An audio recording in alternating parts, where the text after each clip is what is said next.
हासन लोकसभा से एनडीए के श्री प्रज्वल रेवन्ना और मंड्या से मेरे मित्र एचडी कुमार स्वामी आने वाली 26 अप्रैल को इनके लिए आपका हर वोट मोदी को मजबूती देगा, देश का भविष्य तय करेगा। प्रधानमंत्री नरेंद्र मोदी जिस प्रज्वल रमना के लिए वोट मांग रहे हैं और कह रहे हैं कि उसको दिया गया वोट मुझे मजबूत करेगा, वो कोई और नहीं बल्कि हजारों महिलाओं से दुष्कर्म का आरोपी है। इस पर यौन उत्पीड़न, सैकड़ों सेक्स वीडियो रिकॉर्ड करने, धमकाने और साजिश रचने के आरोप हैं। मामले की जांच का जिम्मा एसआईटी को सौंप दिया गया है। वहीं फरार हुए रवन्ना को जेडीएस ने सस्पेंड कर दिया है, लेकिन इतना होने से पहले ही वो जर्मनी फरार हो गया है। प्रज्वल के करीब 200 से ज्यादा आपत्तिजनक वीडियो वायरल हो गए हैं। दावा किया गया है कि वायरल वीडियो में दिख रही महिलाएं खुद को छोड़ने की गुहार लगाती हुई रो रही हैं और प्रज्वल वीडियो शूट कर रहे हैं। कर्नाटक महिला आयोग की चेयरपर्सन नागलक्ष्मी चौधरी ने इसे राज्य का सबसे बड़ा सेक्स स्कैंडल बताया है।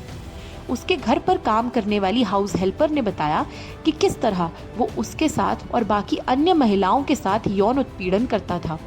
इतना ही नहीं, वो उसकी बेटी से भी वीडियो कॉल करके अश्लील हरकतें करता था। ऐसा नहीं है कि बीजेपी को इसके बारे में कोई जानकारी नहीं थी और पीएम मोदी अनजान बनकर उसके लिए वोट मांग रहे थे।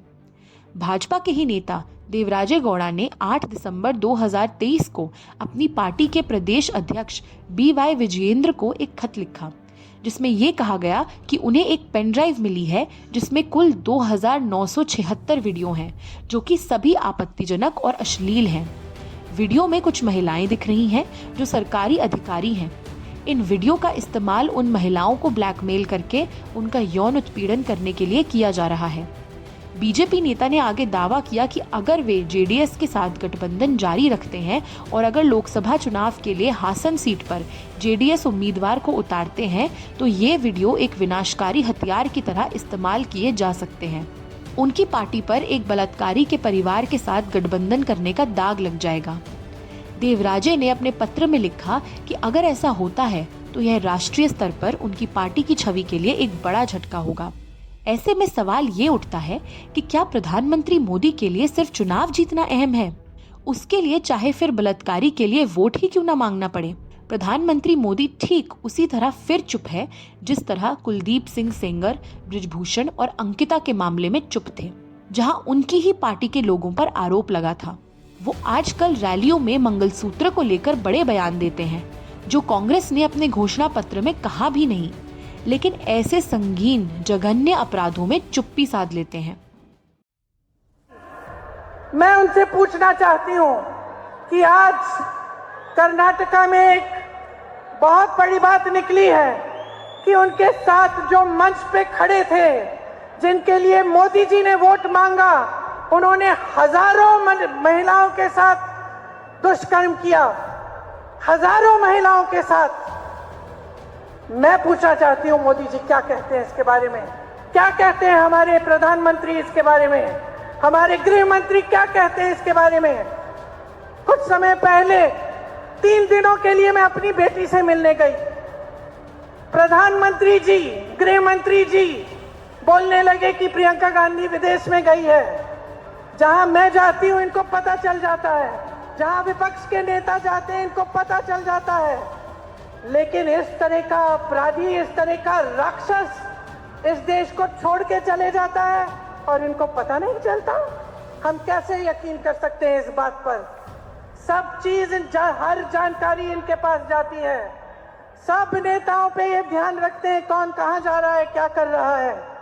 और इतना बड़ा अपराध करके इनके नाक के सामने कोई देश से भाग गया और ये कुछ नहीं कह रहे हैं। देखिए बहने, इनसे जवाबदेही मांगिए, इनसे जवाबदेही मांगिए, इनसे सवाल उठाइए। इनकी हिम्मत नहीं होनी चाहिए, मोदी जी की हिम्मत नहीं होनी चाहिए कि किसी के मंगलसूत्र के बारे में बात करें जब तक कि अपराधी वापस नहीं आएगा। But there are some questions that will be posed before Narendra Modi. And those questions include his silence, those questions include his blessing, those questions include his absolute know-how. And those questions will include, why did he make this man his candidate? Why is Smriti Irani quiet? Where is the National Commission for Women? They're only interested in issuing notices to members of India's opposition. What about perpetrators of crime like this? Where is Rekha Sharma? Is she hibernating? Is she on a holiday? Is she writing those filthy tweets that she writes? That's what we want to know. But where is the Prime Minister, and what is the explanation he has, despite knowing every detail? How could you make a man who's so engrossed in sexual violence, sexual crime against women, your candidate? But has this happened for the first time? No. You must remember that in Unnao, Kuldeep Singh Sengar was arrested only after the courts intervened. Chinmayanand was arrested only after the courts intervened. Ram Dular Gond, their MLA from Sonbhadra, who has now been found guilty of raping a minor under the POXO Act, was given a ticket when the POXO case was going on against him. Have you forgotten Brijbhushan Sharan Singh? Have you forgotten that he is a sexual offender? Have you forgotten he's been named in a charge sheet? Have you forgotten the BJP has not been able to act against him? Have you forgotten Ankita Bhandari? Have you forgotten Bilkis Bano? Each time there is a crime against women, the Prime Minister, his government, his machinery, and the BJP are always protecting the perpetrators of this crime and not the women, not the victims. That is the question.